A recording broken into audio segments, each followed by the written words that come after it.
Do you love spy books, movies and TV? Then the Spybrary Podcast is for you.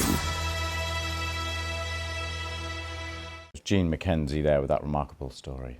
Okay, we're going to turn now to Spy Gadget. There's a secret organisation just outside Milton Keynes here in the UK that acts as a workshop for Britain's spies. For more than 85 years, journalists have been forbidden from entering, but it is now opening up for the first time, making efforts to work with tech companies and universities. Our security correspondent, Gordon Correra, was given an exclusive look around. A secret facility at Hanslope Park, just outside of Milton Keynes, called HMGCC, a place few have heard of. Inside, high-tech machines cut, grind and shape. What they produce look like everyday objects, but that's only half the story, because this is a workshop for Britain's spies. So just what do they make? The work is classified, but there are clues from... It all began in 1938 with devices like this, which allowed secret and secure radio communications to be sent from overseas. And then there's this, from the same era, a car radio speaker, but concealed in the back is a secret transmitter, which allowed messages to be sent. Today, the site builds modern-day communications, surveillance and tracking equipment, often disguised as everyday objects, and it wants to open up just a little. For most of our 85 years, we have been producing secure communication systems that enable people in often difficult, dangerous, remote locations to communicate in secrecy back to the UK. For some of our domestic national security agencies, we may help with some of their investigative work, producing technologies that help them do things like surveillance. Back in World War II, codebreaker Alan Turing came here to build a secure communications device, something still needed today as is now.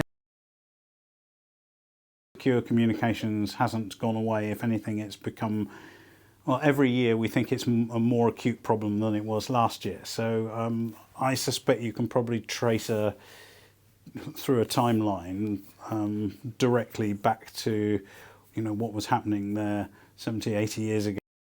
On our tour, we may not be able to see the modern spy gear, but we are shown the special facilities where they're tested. They call this Stargate, a room which can be completely sealed off so that radio waves can't get in or out. It allows them to test whether operational equipment can be detected. The results are monitored on systems out. This place is now opening up to the world because it wants to work with tech companies and universities who might have cutting-edge research. But how that ends up being used, well, that will be classified. Gordon Correra, BBC News, Hanslope Park. Well, let's speak now to Shane Whaley, host of Spybrary Podcast. Thanks very much for coming on the programme. Thank you, Lewis. What do you make of all this then?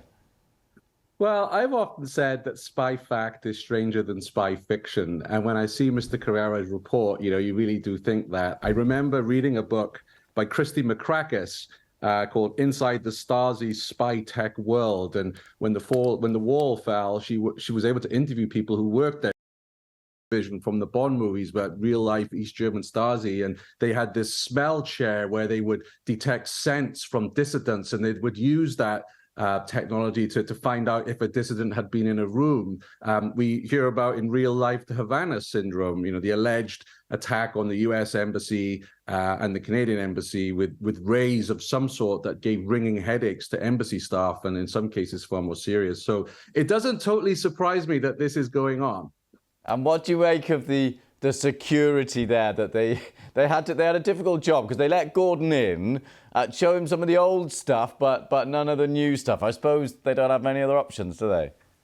No, absolutely. I mean, just today, funny enough, I was at the Imperial War Museum. They have a wonderful exhibition, Spies, Lies and Deception. And I was looking at an old ghetto blaster from the 80s.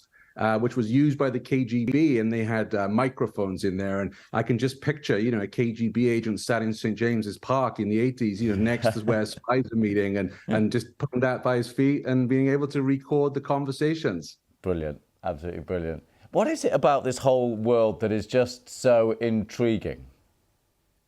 Because we don't know. I think that's, Gordon's report today is fascinating. It's given us a little peek into things that are going on. But again, I remember a story of James Woolsey, CIA director, who apparently had his team watching James Bond movies and pausing it on the gadgets and asking, hey, do we have that? Can we do that? So even the CIA, I think, scratch their heads sometimes.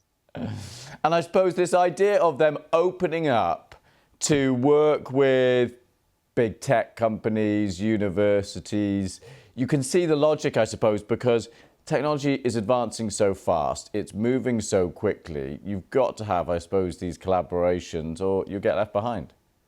Yeah, it's true. I mean, you even see that with Bellingcat, right? And open source intelligence. It's, almost sleuths online looking for intelligence reporting. And if you think of the talent that's out there that maybe doesn't want to work for the security services for maybe political or philosophical reasons, but do work in the private sector and coming together to share that knowledge, hopefully for the greater good. I mean, I really hope we've got this stuff and we can spy on certain people in Moscow so we know what they're thinking and what decisions they're going to make. And ultimately, I think it comes down to these gadgets being everyday objects. We can think of the fantastical, like the invisible car and Die Another Day, James Bond movies, but, it's a case of you want to get the information and then you need to share that information without being caught, because nobody wants to be caught in Moscow or Beijing with a recording device on them. Absolutely fascinating. Thank you so much for coming on and talking through what we can say and what we can talk about, at least. Shane Whaley, thank you for coming on the programme. Thank you. Thank you.